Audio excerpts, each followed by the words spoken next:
সবুজে ঘেরা সিলেট স্টেডিয়ামকে বলা হয় দেশের সবচেয়ে নয়নাভিরাম ক্রিকেট মাঠ। কিন্তু এই স্টেডিয়াম যারা প্রস্তুত করেন কিংবা রক্ষণাবেক্ষণের দায়িত্বে থাকেন, তাদেরই একজনের জীবনে ঠিক এর উল্টো চিত্র।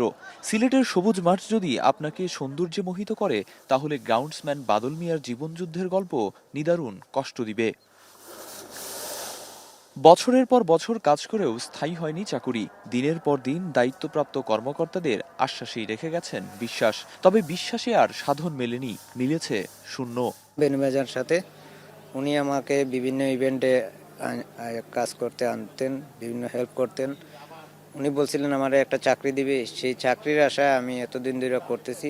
শাহী ভাইকে বলেছিলাম, তামিম ভাইকে বলেছিলাম, কিন্তু ওনারা বড় মনের মানুষ, হয়তোবা ভুলে গেছে। যমজ সন্তান, বাবা মা আর ছোট বোনের দায়িত্ব বাদল মিয়ার কাঁধে। ম্যাচ না থাকলে তাই জীবিকার সন্ধানে বের হতে হয় রিকশা নিয়ে। অথচ বাদলের পরে কাজ শুরু করেও অনেকেরই স্থায়ী চাকুরি হয়েছে, কিন্তু অজানা কারণে বাদলের ভাগ্যে জোটে না সুখবর। ঠান্ডার মধ্যে অটোরিক্সা চালাই, আমার খুবই কষ্ট হয়। যদি সবাই যদি আমার বাদে একটু লক্ষ্য দেয়, তাহলে আমাকে একটা চাকরি যদি জব করার সুযোগ করে দেয়, তাহলে আমার জন্য খুবই ভালো হবে।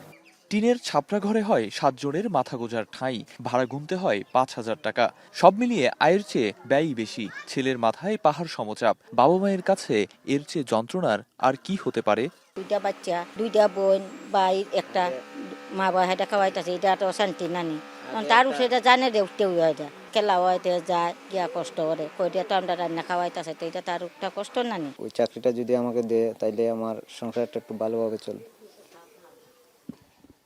সংসার সাগরে দুঃখ তরঙ্গের খেলা, আশা তার একমাত্র ভেলা। 14 থেকে 24 গ্রাউন্ডসম্যান হিসেবে 10 বছরের অধিক সময় ধরে বাদল মিয়া কাজ করছেন সিলেট ক্রিকেট আন্তর্জাতিক স্টেডিয়ামে। তবে এখনো পর্যন্ত অনেকবার আশা দেখালেও আশায় আশাই তার দিন কেটেছে। সেই আশা আর বাস্তবে রূপান্তরিত হয়নি।